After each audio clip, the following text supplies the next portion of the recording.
Hey, it's Womb Wednesday, and we're here to continue our autumn series of the menstrual cycle. So we're still on week 4.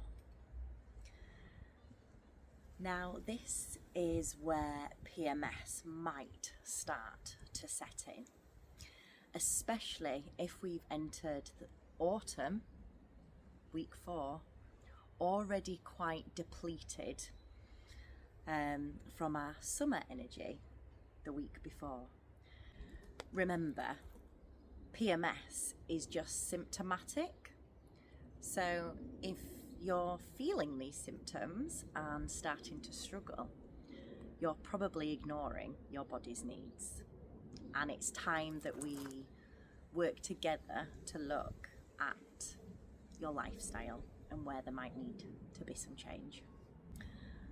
One of the first things I'd recommend during the autumn phase of your menstrual cycle, especially if you're feeling depleted, is to get creative and to gather and go within. Think of the Harvest Festival, how we collect all the crops and we gather and we prepare for the winter season. So get creative. Be that writing, painting, drawing, meditating, any form of creativity. It might be going to a dance class, knitting, sewing, whatever it is that makes you feel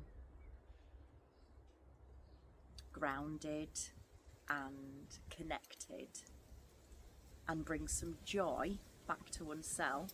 That's one of the first things I'd recommend if you're feeling depleted this week.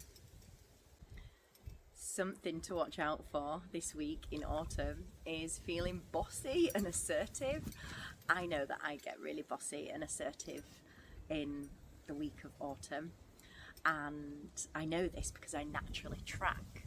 Now, if you don't naturally track and you prefer to use an app, or you've never even tracked your menstrual cycle, if you keep tuning in, I'm going to be teaching you how to do this in the future. Just be mindful of that assertive, bossy energy turning to anger and self-destruction. And if that's happening, we really need to ask ourselves, is it diet that's out of alignment? Are you getting enough sleep? And it could be one of those two that are just tipping you over the edge into that anger.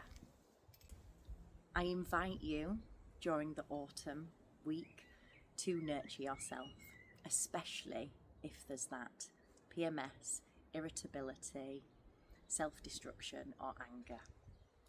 I invite you to do that with warming herbal teas. I invite you to do it with yoni steaming. Drinking cacao can help, and getting earlier nights and keeping your magnesium levels up. When we nurture ourselves, we give space, so then we can also nurture and care for others. I'd also recommend adding more turmeric into your diet as well. Turmeric is very warming and healing, and we want to bring that cold and dry element of autumn back to warmth and balance. That's what we're looking for, more homeostasis this week. Make sure you tune in next week for more Wise Womb Woman Wisdom.